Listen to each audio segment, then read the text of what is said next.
A graça e a paz a todos, meus amados irmãos e queridos que já nos seguem nas redes sociais, aqueles que não seguem ainda, se inscreva em nosso canal, pb. Samuel Nascimento de Melo, canal Palavra da Vida. Estamos com mais uma lição da Escola Bíblica Dominical. Nesse domingo agora vamos estudar a lição de número 5, será o dia 2 de agosto de 2026. E o tema não poderia ser outro, dando continuidade ao livro de Atos dos Apóstolos, estamos estudando de uma maneira sistemática ele. O tema é Cristo entre os filósofos. O Deus desconhecido se revela. E esse tema tem muito pano de manga, tem muito assunto. Eu vou tentar resumir o máximo para vocês aqui. Não sei se vou conseguir me sair bem, mas vou tentar o máximo, tá? O texto áureo nos diz: mas Deus, não tendo em conta os tempos da ignorância, anuncia agora a todos os homens, em todo o lugar, né? Inclusive lá no berço da filosofia, que se arrependam, ou seja, metanoia, volte atrás, deixe de fazer o que estava fazendo, retorne, né, ao seu Criador. A verdade prática nos diz assim: a obra evangelística floresce quando o coração sensível ao Espírito discerne os tempos e proclama com ousadia a graça salvadora de Cristo Jesus. Queridos, a leitura bíblica em classe, para quem não tem lição, está no livro do Atos dos Apóstolos, no capítulo número 17, e o verso de número 15 ao 20 e depois o 30 ao 32. Essa lição está maravilhosa, né? E a palavra-chave não poderia ser outra, a palavra é evangelho, que significa boas novas de salvação. Nova notícia, coisa nova, né? E foi o que aconteceu ali. Mas de início, aqui na introdução, partindo de Bereia, né, Paulo ele chega a Atenas, célebre por sua erudição, né, arte e tradição filosófica, né, está em Atos 17, 15 ao 34, embora ainda fosse um centro intelectual de destaque, a cidade estava tomada pela idolatria, e eu vou citar para vocês algumas informações interessantes aqui. Cheio do Espírito Santo, ele discerniu que por trás da sabedoria humana havia corações carentes de salvação, né? É neste contexto aqui que o apóstolo anuncia Cristo entre os filósofos, revelando o Deus até então desconhecido por eles, né? No primeiro tópico da lição, vai falar sobre o contexto histórico e cultural religioso de Atenas. Como era o contexto histórico lá? Cultural. Atenas é o centro intelectual marcado pela idolatria. Veja bem, apesar de ser o centro da intelectualidade, era marcado por idolatria, né? Quando Paulo ele chegou a Atenas por volta do ano 50 depois de Cristo, a cidade ainda exercia enorme influência cultural, intelectual, apesar de sua pouca relevância política, né, sob o domínio romano.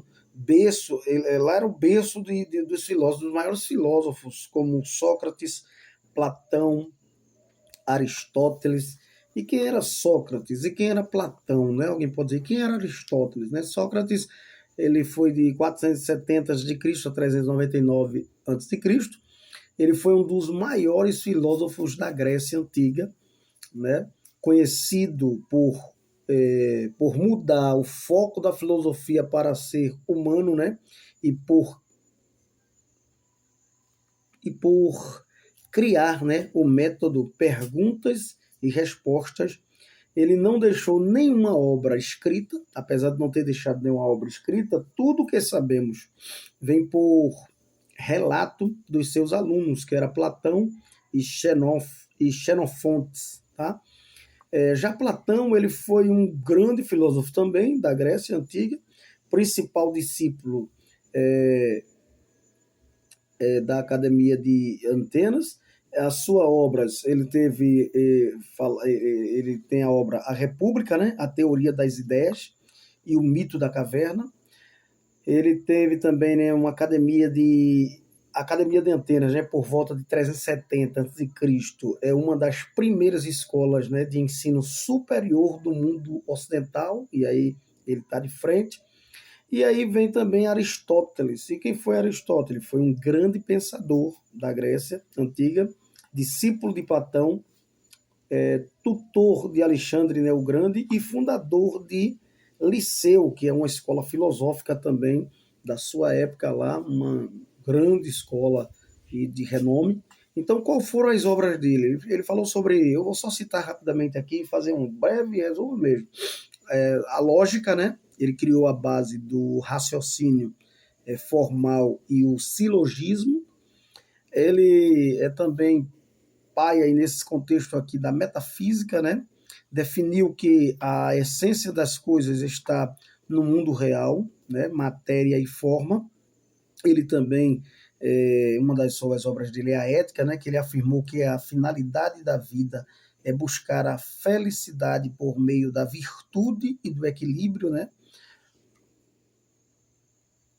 Quarto, política, né? Disse que o homem é um animal político e que o governo deve buscar o bem comum, né? Falando ainda sobre ele, ciência, acerca da ciência, ele classificou animais e plantas e estudou, né, a física e a biologia em sua época, né, de sua época. E assim por diante. A gente não vai dar mais detalhe por causa do tempo e o espaço de tempo que não nos convém. Mas só para vocês entenderem quem foi Platão, quem foi Sócrates e Aristóteles, para ter uma ideia. Então, Atenas destacava-se pelas artes, poesia, filosofia, contudo, por trás de sua sofisticação havia uma religiosidade muito grande, profundamente, né, idólatra e politeísta, adoração a vários deuses. Havia deuses para tudo quanto é gosto, para tudo quanto é tipo. Lucas registra a reação de Paulo, que se comoveu a ver a cidade entregue à idolatria. No segundo subtópico do primeiro ponto, ainda diz assim: o início da evangelização na sinagoga. Como era seu costume, Paulo iniciou sua proclamação do evangelho na sinagoga, dialogando com judeus, gentios, tementes a Deus, mas esse método seguia o princípio apostólico de anunciar o evangelho primeiro aos judeus, também ao grego. Ainda que a comunidade judaica em Atenas fosse pequena, ela oferecia uma base inicial para a exposição das Escrituras e a apresentação de Jesus como Messias, o prometido, né? A sinagoga permanecia assim como espaço estratégico para o anúncio do Evangelho. No terceiro subtópico é a proclamação do Evangelho em Ágora. E antes ainda de a gente chegar a Ágora, eu queria citar mais alguma questão aqui de Paulo. Ele quando chega nesse contexto aqui de Atenas, né? Em primeiro lugar, né, Paulo ele não encara Atenas como um turista, um homem que está passando de passagem, viajando. Não, não, não, não. E admirar, né? Ele sendo filósofo também, né? Criado numa escola muito importante de Jerusalém, e aprendeu com um dos maiores professores. Mas não, Paulo ele poderia ter passeado pela cidade como turista, né? E olhado as coisas e admirado, né? Eu mesmo tive ali aqui em Pernambuco, estado de Pernambuco, a gente tem um centro aqui muito conhecido, que é irmão do Francisco Brenan. E ali tem muitas esculturas, tem muita coisa. Você começa a olhar as coisas e começa a se admirar de um jeito que, mesmo você sem ser artista dentro da área, você fica impressionado. Mas nada disso impressionou Paulo. Nada disso. Olha que tem escultura para tudo quanto é tipo e templos de vários tamanhos e tipos, né, porque eles achavam que esses deuses ele poderiam se revoltar contra eles caso eles não fizessem alusão a eles.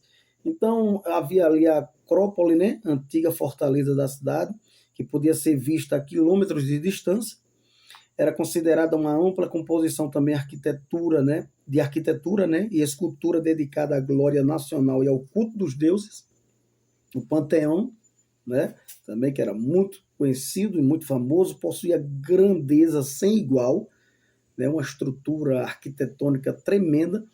Então, irmãos, é nesse contexto aí que a gente vai entender porque Paulo vai citar que Deus não habita em templo feito por mãos humanas. Olha lá, As pessoas pegam esse versículo e isolam de um jeito que parece que é aquilo que eles estão dizendo quando não é, citando nossos templos atuais e os templos onde se adora a Deus, quando lá era só templos a ídolos e adoração a deuses estranhos, demônios por trás de tudo isso.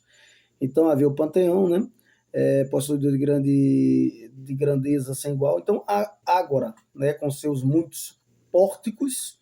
E aí o que acontece? Paulo também era um intelectual formado nas universidades de Tarso, Jerusalém, mas o fascínio do apóstolo não foi pela discussão de causas secundárias. Ele esteve neste local para pregar Jesus e a ressurreição. Paulo não via como atração a cidade, não, mas ele via a possibilidade de ganhar vidas para o Senhor Jesus. Em segundo lugar, Paulo ele encara Atenas como um pregador que se revolta com a idolatria. O crente verdadeiro fiel a Deus, ele vai se revoltar com a idolatria. Ele não vai ser conivente com o pecado. Né? Então, Paulo ele encontra mais aguda e crônica de ignorância, né, espiritual. É aqui na terra dos corifeus da filosofia que Paulo se defronta com a mais tosca e repugnante idolatria. Essa palavra aqui no grego é a palavra kateidolos. Ela só aparece aqui em todo o livro do Novo Testamento. A tradução indica não apenas que a cidade estava cheia de ídolos, como sob ídolos. Você já pensou? A Bíblia diz que até o teto de um templo onde tem imagem de escultura é amaldiçoado por Deus. Agora imagina toda a cidade com ídolos e sobre os ídolos. E olha lá, cheia de ídolos, mas sobre os ídolos. A cidade estava sufocada pelos ídolos. Onde você via, batia de cara com o ídolo. Então, na teologia paulina, os ídolos nada são mais... por trás deles estão demônios, né? A idolatria produz cegueira espiritual e desordem moral. Então, Plínio, ele afirmou que ao tempo de Nero, né, Atenas estava ornamentada por mais de 30 mil estátuas. Você já imaginou mais de 30 mil estátuas na cidade? Estátuas públicas, para que as pessoas vissem, chamassem a atenção e adorassem seus deuses. Então, Petrônio, né, disse que era mais fácil encontrar um deus em Atenas do que se deparar com um homem na rua. Veja que coisa absurda. Cada templo, né, cada porção, cada pórtico, cada edifício tinha as suas divindades. Não era sua, não, era suas divindades. Politeísta. Adoração a vários deuses, protetoras, né? Xenofontes, citado por Champlin, né? Assim ele descreve a cidade: o lugar inteiro é um altar e a cidade inteira é um sacrifício. O sacrifício a quem? A demônios. Por isso que Paulo vai dizer que Deus não habitava em templos feitos por mãos humanas. Quem é o homem, né, diante de Deus? Não é verdade? Então, Russell Champlin também diz que certa feita Diógenes, né, saiu às suas ruas, as ruas de Atenas, em pleno meio-dia, sol, né? Pleno meio-dia, sol a pino, né? De lanterna acesas nas mãos, procurando atentamente alguma coisa, alguém, né? Alguém. Surpreso interpelou Diógenes: o que procuras? Ele respondeu, né? Plínio respondeu a ele: eu procuro um homem. Porque estátua eu estou vendo demais. Templos também, mas cadê o homem? Havia mais deuses em Atenas do que em todo o resto do país. Olha só que absurdo. Foram inúmeros templos, santuários, estátuas e altares. Em toda parte se viam imagens de Apolo, o padroeiro da cidade, de Júpiter, de Vênus, Mercúrio, Bico, Netuno, Diana e o Esculápio, o deus da medicina. Todo o panteão grego estava ali, todos os deuses do Olimpo estavam ali reunidos naquela cidade. Então, escute só, Paulo, porém, não se impressionou com a beleza de nenhuma daquelas imagens, certo? Pelo contrário, sentiu-se oprimido pelo emprego idólatra da criatividade artística dada por Deus aos atenienses. Foi isso que Paulo viu, uma cidade submersa nos seus ídolos. Agora veja só, meus amados irmãos. A gente vai ver aqui o que Paulo sentiu. Ele sentiu uma revolta no seu espírito, né? O verbo grego aqui, paroxino, de onde vem a palavra paroxismo, tinha conotações médicas e se referia a um ataque epilético. Também significava irritar, provocar, que provavelmente foi Paulo sentiu, né? Causar ira, sentiu uma ira, né? Essa palavra só ocorre novamente em 1 Coríntios 13 e 5. O amor não se exaspera, certo? O sentido aqui não é falta de controle, mas de reação progressiva e ponderada contra aquilo que Paulo viu, né? Chegou, né? Um homem que tem Espírito Santo de Deus na vida se ira com o pecado. Então, o verbo paroxino é regularmente empregado na Septuaginta em relação à ira de Deus contra a idolatria do povo de Israel. Assim como Deus se irou com a idolatria do povo de Israel, Paulo agora se ira com a idolatria do povo ateniense, né? Conforme Deuteronômio 9, 7, 18, 22, Salmo 106, versículo 28, 29, e assim por diante, Oséias 8 e 5. Então, assim, Paulo foi provocado a ira pela mesma razão que provocou a ira de Deus, né? Ou seja, a idolatria é um pecado gravíssimo, certo? Porque rouba a honra, a glória do nome de Deus. Deus não é número 2 para ninguém, Deus é número 1. Deus não é número 2 para filho, para mãe, para pai, para parente, para amigo, para objeto, para carro, para casa, para nada. Deus é o número 1 na numerologia bíblica. Ele não aceita segundo lugar para seu ninguém. Não é à toa que Jesus resume os 10 mandamentos em 2. Amar primeiramente ao Senhor teu Deus sobre todas as coisas, com toda a tua força, com todo o teu entendimento. Certo? Espírito, alma e corpo. Então, idolatria é dar a outro ser a honra e a glória que só Deus merece. Para ninguém. Quando uma pessoa diz que adora a Deus por meio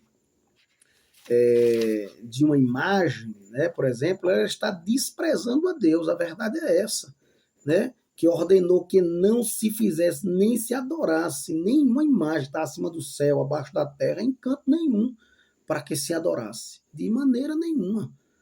Certo? E aqui a gente está falando do contexto de adoração, obviamente, vocês estão entendendo. Então, às vezes, as escrituras chamam esse sentimento de ciúme, né?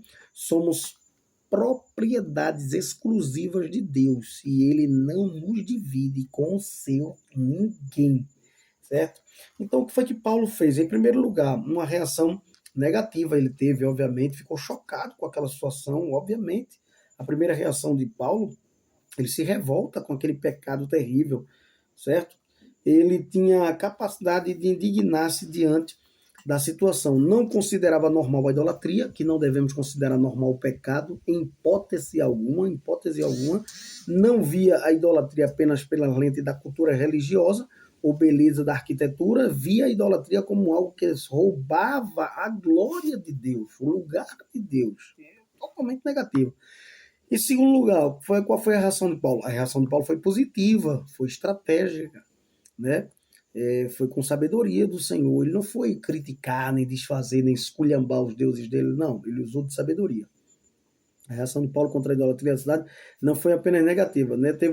Mas também positiva. Ele aproveitou o ensejo para testemunhar, certo? Não basta a gente identificar, a gente se irar com o pecado, a gente tem que denunciar o pecado. Paulo pegou um gancho, né? Havia um altar que estava escrito lá, o altar estava ao Deus desconhecido. Ele disse, pronto, é aqui que eu vou entrar. É aqui que eu vou mostrar quem é realmente que se deve ser adorado. Então, aqui no terceiro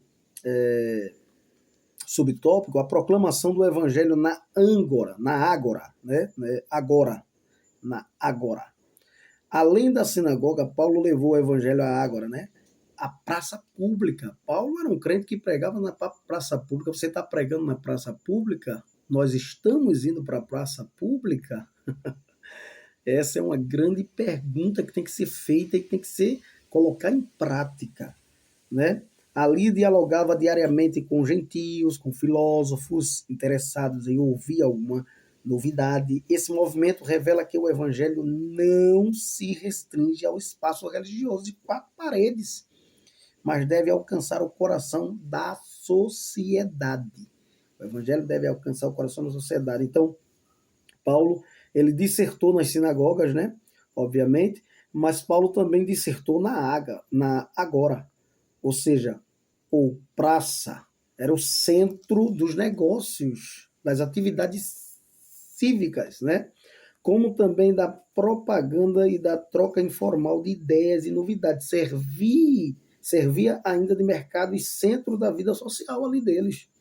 Local de reunião onde se congregava o povo para ouvir os oradores, e Paulo aproveitou essa oportunidade. Paulo falava nessa praça não apenas no sábado, mas todos os dias. Pensa no missionário de primeira linha, era Paulo.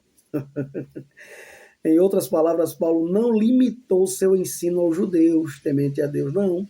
Durante o restante da semana, ensinava na praça do mercado, onde as pessoas iam comprar alimentos e outras mercadorias. Ele estava levando o alimento espiritual, a palavra de Deus, a verdade que liberta, o evangelho puro, genuíno, confrontando o pecado.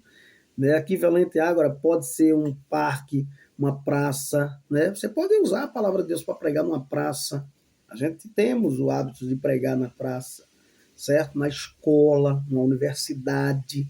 Né? Paulo se misturava com o povo na praça, não fugia das pessoas. Paulo não se encastelava numa torre de marfim, em quatro paredes. Não, não, não, não. Paulo não era um teólogo de gabinete. Tá? Ele nivelava-se com o povo, descia até onde o povo estava, mas também conversava com intelectuais. O evangelho não foi só para os pobres, não. Há quem diga que o evangelho foi só para os pobres. Que conversa é essa? Deus amou a todos, porque Deus amou o mundo, todas as pessoas. A graça de Deus se é manifestada a todos os homens. Precisamos falar para quem é rico, para quem é pobre, para quem é classe média. Então, o que acontece? Paulo começou a debater agora no Areópago, certo? Os filósofos, epicureus e os estoicos, eles levaram Paulo agora da Ágora ao Areópago, a um outro lugar mais importante, mais complexo, onde ia chocar, ia impactar. Né? A palavra Areópago significa colina de Ares. Ela era visto-se Ares, o deus, né, da guerra, né, dos gregos, o deus Marte, dos romanos. O local é também chamado de colina de Marte. Ou seja, esta colina dava vista para a Ágora e ficava defronte do Panteão. Tá? Um concílio se reunia no Areópago com funções jurídicas importantes. Areópago era também o nome do lugar onde conspícuo tribunal, né, que ali se reunia. Esse era muito seleto, formado por 30 membros, tá? Intervinha em casos de homicídios, de supervisão da moral pública. Era o Supremo Tribunal de Atenas. A grande verdade é essa. Era o lugar, né, o top de linha lá de Atenas. Então, o Conselho do Areópago era responsável também por supervisionar a religião, a educação na cidade, de modo que era natural investigarem novas doutrinas, novos conhecimentos, novas ideias, novas culturas. Então, esse era o local onde as causas públicas eram julgadas. Olha lá, tipo um fórum, né? Então, o correspondente mais próximo seria a evangelização nas universidades. A gente tem que levar a palavra de Deus nos salão dos governos, em reuniões na Câmara, certo? De deputados, nas repartições públicas. Precisamos de gente, irmão, preparada, pessoas para evangelizar por meio de palestras com conteúdos apologéticos, em defesa da palavra de Deus, da fé. Precisamos urgente de pensadores cristãos, que se dediquem a Cristo. Tem muitas pessoas aí que se dedicam a tanta coisa, vai para a internet e descasca o evangelho e tanta coisa.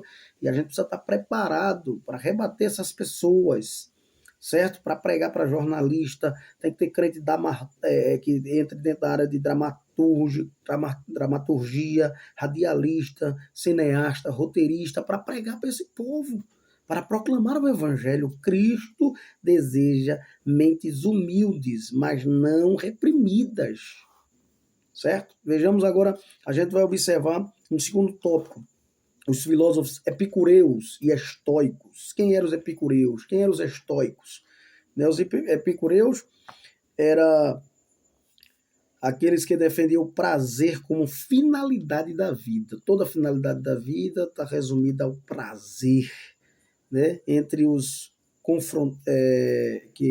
que confrontavam Paulo em Atenas, eles estavam os filósofos epicureus, seguidores de Epicuro, né, de 341 a 270 a.C., eles defendiam o prazer como o bem supremo, né?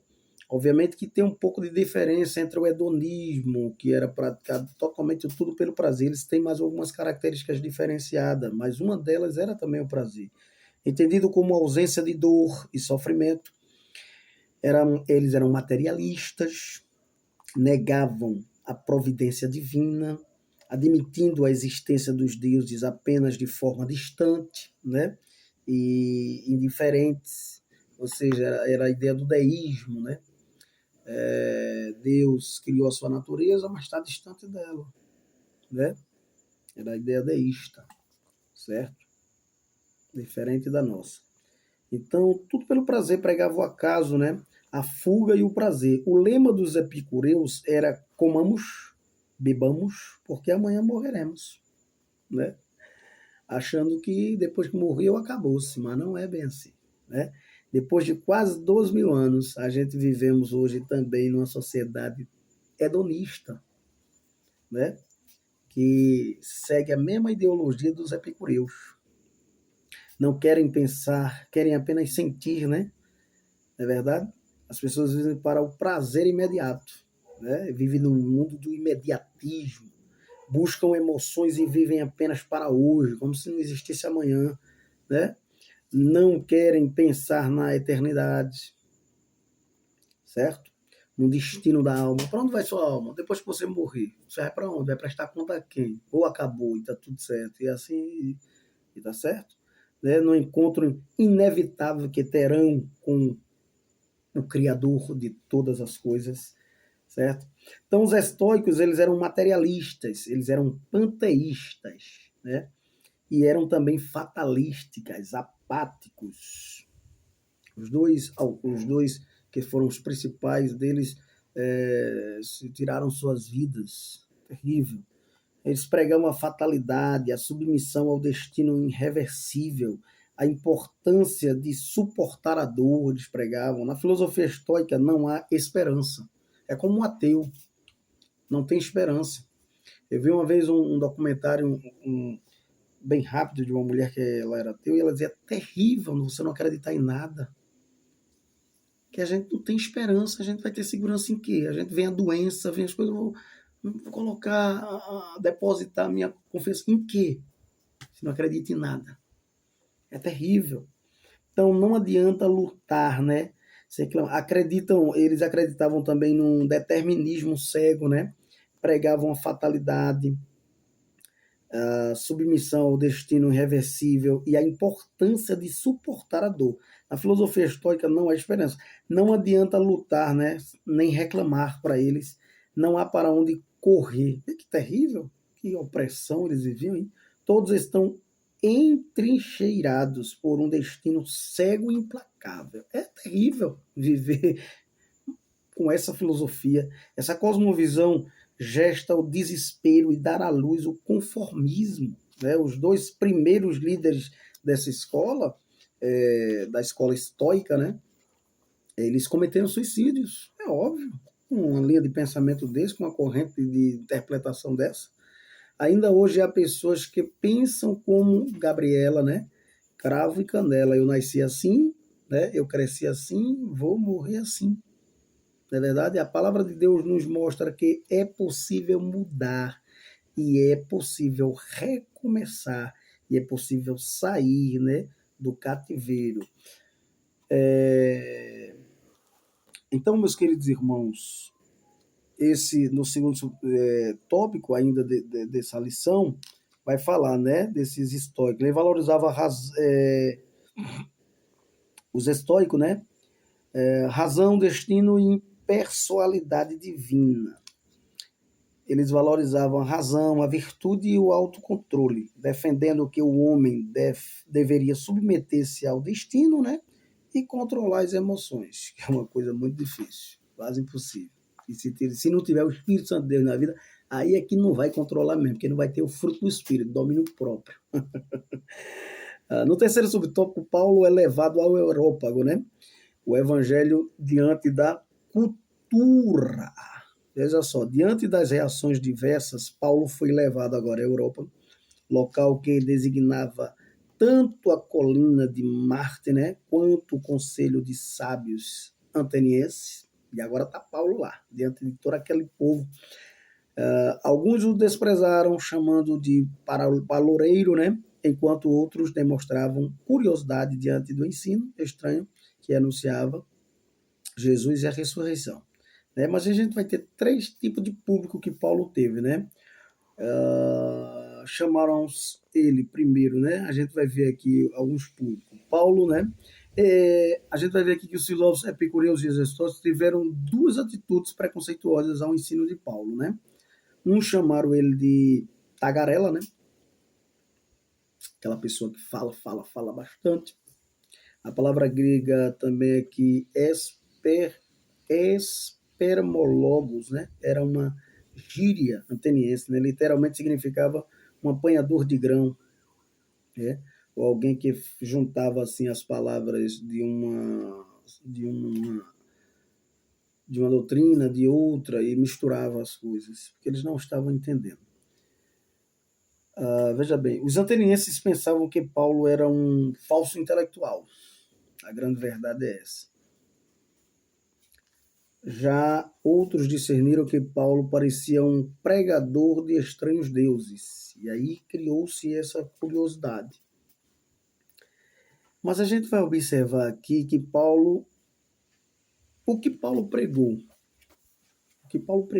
que você pregaria diante de uma sociedade dessa, com tantas estátuas, com tanta idolatria? Será que você ia condenar logo de imediato? Tem que ter a sabedoria do Espírito Santo. Paulo era cheio do Espírito Santo. Né? A presença de inúmeros templos, ídolos, altares, né? Atenas dava a Paulo um excelente ponto de contato, não obstante ele próprio se sentisse totalmente ultrajado pela idolatria dessa cidade. A partir do altar ao Deus desconhecido, então muda-se todo o contexto da história. No terceiro tópico aqui, ó, o discurso de Paulo no Areópago. Observação cultural como ponto de contato com o Evangelho. O discurso de Paulo ao Areópago representa um dos encontros mais significativos entre o Evangelho e a cultura helênica.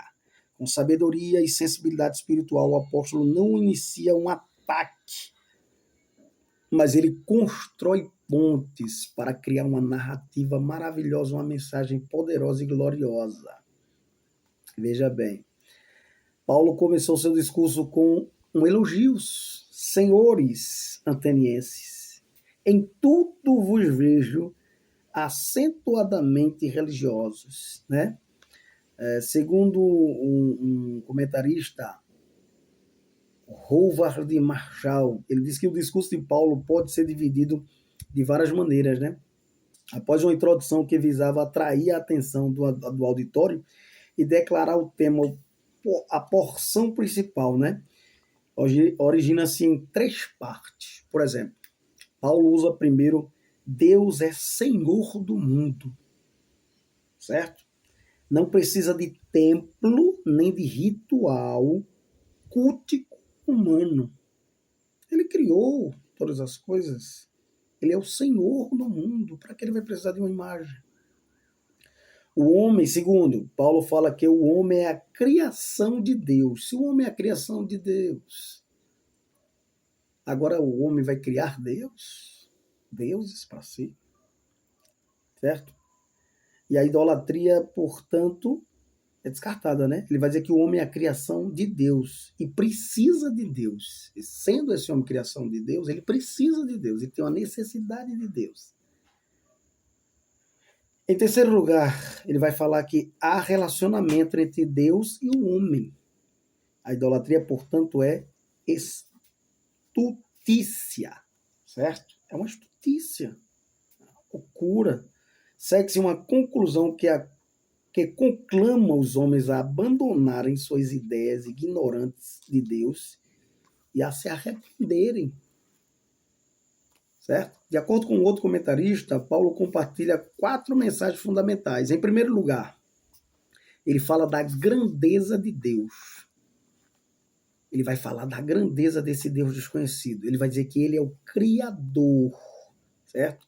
Os epicureus, que também eram ateus, afirmavam que tudo era matéria e que a matéria sempre existiu. Ele acreditava como a primeira lei da termodinâmica, que sempre existiu a matéria e tudo era da matéria. Quando vem a segunda lei da termodinâmica, diz, claro, tudo isso aí, tudo teve um início, certo? Os estoicos, que eram panteístas, né, acreditavam que tudo era Deus, né? Deus é tudo e tudo é Deus. Dizia que tudo era Deus, o espírito do universo, né? Os epicureus alegavam que Deus não existia e os estoicos defendiam que tudo era Deus. Enquanto uns acreditavam na não existência de Deus, o outro acreditava que tudo era Deus. Era 2 extremos, o do nada e o de tudo. Paulo, porém, pregou em Atenas tanto a transcendência como a imanência de Deus, ou seja, ele pregou que tanto Deus estava na criação, a criação fazia parte de Deus, as digitais de Deus estão na criação, quanto ele está além dessa criação. Mas ele pregou também mais 2 coisas interessantes, certo? Ele pregou também sobre a onisciência, a onipresença desse Deus. Então, olha lá. Ele vai falar, né, da imanência, da transcendência e da imanência. Deus não está distante nem separado da criação. Paulo vai dizer. Não está cativo nem preso a ela. Deus é grande demais para ser contido em templos feitos por mãos humanas. Deus não habita nesses templos feitos, nem templos feitos por mãos humanas. Esse Deus desconhecido aí, desse altar que vocês têm, ele não habita nesses templos, desses outros que vocês, tá? Aí é onde muda todo o contexto dessa palavra. Paulo coloca a revelação no lugar da filosofia e contrasta o monoteísmo com o panteísmo estoico, certo? O monoteísmo, apenas a crença em apenas um Deus, diferente do panteísmo, tudo é Deus, Deus é tudo, do politeísmo, adoração a vários deuses.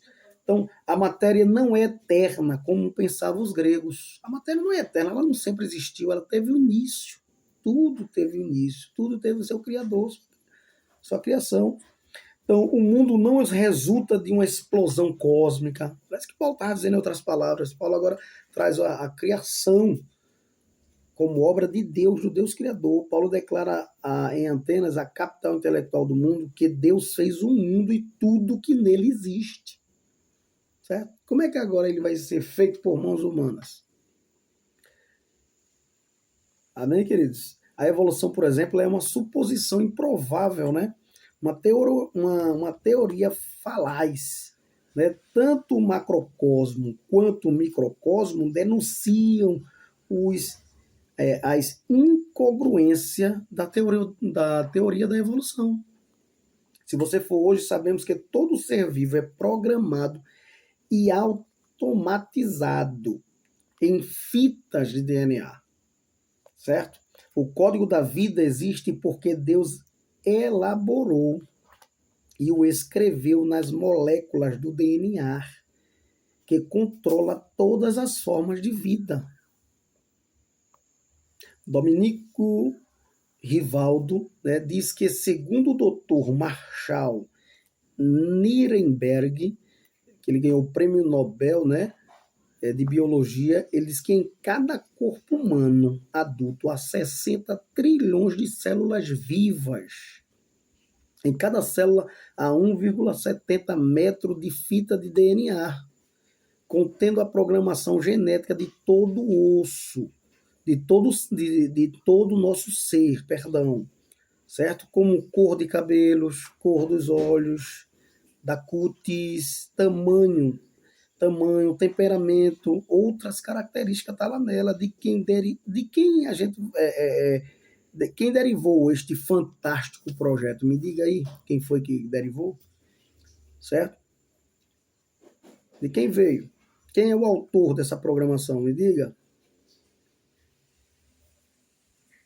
Diga aí quem foi que fez essa gravação biogenética, certo? Certamente só pode ser alguém que está acima da matéria. Ele é transcendente, como ele é imanente. Então Deus criou do nada tudo que existe. Ele disse, a Bíblia diz que ele falou com o poder da sua palavra. Chamou à existência as coisas que não existiam. Ele é distinto da criação, mas também está presente. Aí Paulo vai trazer essa ideia para eles. Deus criou imensamente coisas grandes e também descritivelmente coisas pequenas. O mesmo Deus que fez o elefante fez a formiga e assim por diante.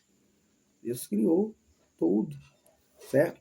Em segundo lugar, Paulo vai falar da bondade de Deus. Ele é provedor, certo? Não apenas o templo é incapaz de conter Deus, como seus cultos são incapazes de acrescentar coisas alguma a ele, certo? Deus não só criou, mas cuida da criação. Ele não está distante, né? A gente não crê nessa questão deísta, somos teístas. Deus ele está presente. Deus não está distante da criação, nem se confunde com ela. Ao contrário, mesmo sendo distinto da criação, está presente e cuida dela. Certo? Com essas duas declarações sucinta, Paulo devastou todo o sistema religioso da Grécia. É Deus quem dá aquilo que precisamos, vida, respiração, certo? Nós dependemos de Deus, não ele de nós. Não é Deus que depende de nós, não é Deus que depende que eu faça um Deus para mim, não. É eu que dependo dele. Portanto, é irracional. Deus dá o sol e a chuva, dá as estações do ano, faz brotar a erva, certo? Engrinalda os campos, alimenta os animais da terra, os pássaros do céu, certo? Dá saúde, livramento. Nele, Paulo vai dizer, vivemos e nos movemos e existimos. Não é nessas imagens, não, é nele, no Deus desconhecido. Dependemos dele, do Deus desconhecido que vocês desconhecem, certo? Ele é imanente, sem deixar de ser transcendente. É o Deus da providência. Ele não é o Deus impessoal dos panteístas, certo? Ele é transcendente, sem deixar de ser imanente. As coisas criadas não são a divindade, mas refletem a sua glória. Refletem o seu poder. A matéria não é eterna, como queria Platão. Tudo que existe teve um começo, e só Deus é eterno, que dá esse começo. Ele é Deus do juízo, mas também é o Deus de toda a graça e misericórdia. Em terceiro lugar, ele fala de um Deus ele fala do governo de Deus, que Deus é soberano, ele é o Senhor dos céus e da terra. Se ele é o Senhor dos céus e da terra, esses deuses não é nada diante dele. Paulo diz que ele anuncia que Deus é o Senhor dos céus e da terra, 17, versículo 24. Nos dias de Paulo, só César era Senhor. Escuta isso aí. Honrado como uma divindade na terra, de forma contundente. Paulo diz que Cristo está acima de toda a autoridade. Cristo está acima de toda a autoridade, acima do Estado. Diante dele, todo joelho, a palavra de Deus vai dizer, se dobrará. Jesus é o Senhor dos céus e da terra, é o Senhor da história. Ele dividiu a história no antes e depois. Ele é o Senhor da igreja, do corpo de Cristo. É o Senhor do universo, de tudo que existe.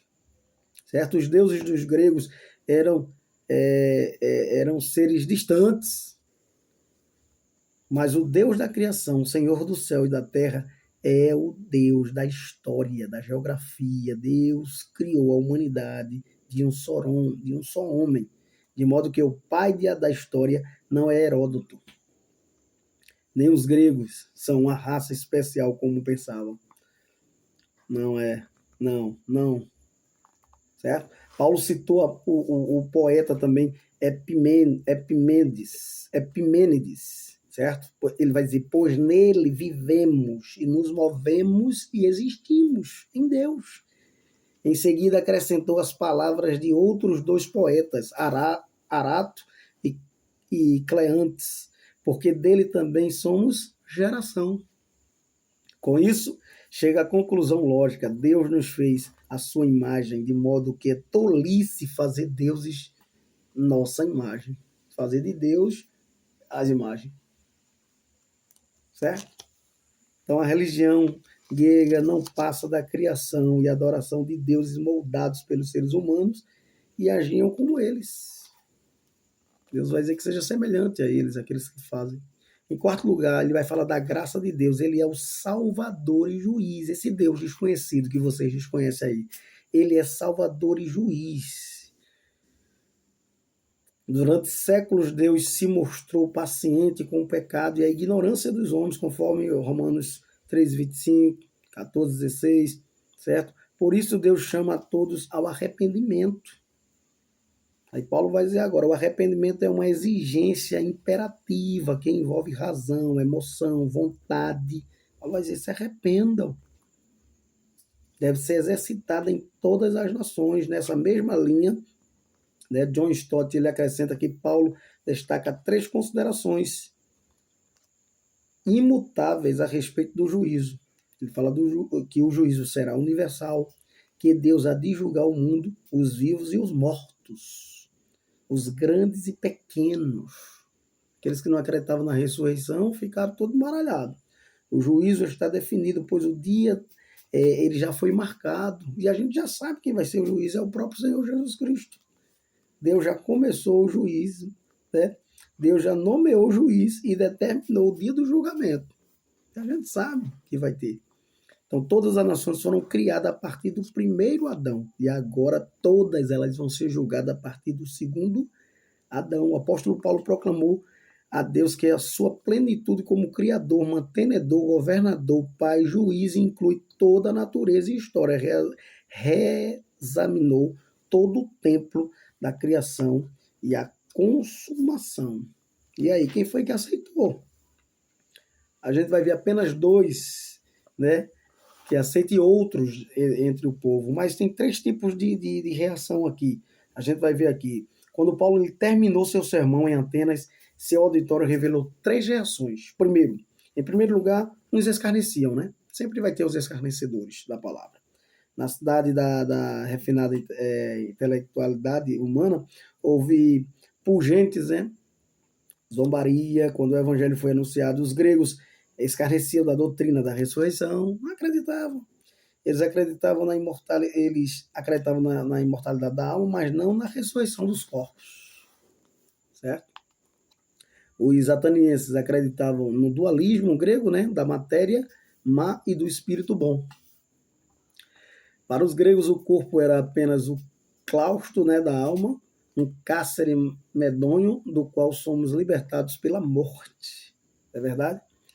Mas aí, em segundo lugar, outros eles adiaram, né? Adiaram a decisão. Alguns ouvintes eles deixavam a resolução para depois, numa polida indiferença, né? Adiaram para mais importantes decisões da vida, né?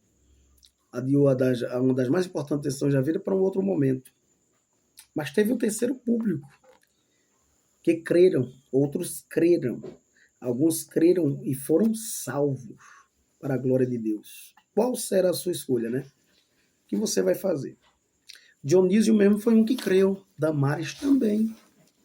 E quando a gente vai ver quem é Dionísio, quem é Damares, além de alguns dos povos que estavam lá, vamos observar que Dionísio ele foi um dos que se converteram por meio da pregação de Paulo em Atenas. O fato de seu nome ser mencionado isoladamente provavelmente significa que era um dos homens de alta posição. Deus é estratégico, Deus é santo, maravilhoso. Era um dos que estavam lá. Ele era membro do Areópago, que funcionava como Suprema Corte de Atenas e ficava na colina de Ares, ou seja, Marte, onde o apóstolo pregou. Não existem evidências que comprovam a tradição, né, que diz que ser Dionísio o primeiro bispo de Atenas, mas, contudo, foi um homem de grande posição que Deus salvou para estar ali levando a palavra de Deus a outros. A semente foi plantada, ainda que a Bíblia não fala dele depois mandar cartas para lá, como outros lugares. Mas com certeza o evangelho foi prego. Teve Damares, uma das poucas pessoas também convertidas por meio da pregação de Paulo em Atenas, conforme Atos 17:34. O fato de seu nome ser um dos poucos citados indica que era uma das mulheres gregas de alta posição que estava ali, queridos irmãos. Então, que Deus nos abençoe, que Deus nos ajude, nos dê uma aula abençoadora, que você possa ter aprendido bastante com essa aula e aplicar na sua classe lá com seus alunos para a glória de Deus Pai. Essa é a nossa alegria, certo? Conclusão. O discurso de Paulo permanece como referência para o diálogo cristão com a cultura. É importante saber qual é o público que você vai pregar, certo? Para que você possa aplicar a maneira correta de se falar. Na homilética, né, na arte de se expressar publicamente, a gente estuda isso. Precisamos saber qual é o público que a gente vai estar proclamando o evangelho para usar as palavras da maneira melhor possível para alcançá-las. Obviamente que o Espírito Santo ele nos ajuda nisso aí também, bastante. E se ele não convencer o homem do pecado, da justiça e do juízo, quem somos nós para convencer? Mas precisamos fazer a nossa parte, não precisamos chegar. Você vê como Paulo chegou. Ele usou a estratégia do Deus desconhecido para falar do verdadeiro Deus genuíno. Deus honrou essa estratégia de Paulo e usou poderosamente e vai nos usar. Pai, queremos te agradecer por este momento oportuno, Pai. Continua com as tuas mãos de Deus sobre a vida de cada um dos seus filhos e tuas filhas. Nos dá uma aula maravilhosa para a glória do teu nome. Lembre-se disso. Só entre em algum recinto, se Cristo entrar com você e só converse algo, se ele puder participar. O importante é que ele diminua e que ele cresça. Que a graça do nosso Senhor e Salvador Jesus Cristo, o grande amor do Espírito Santo, a comunhão seja com todos hoje e sempre. Amém. Até a próxima. Deus abençoe.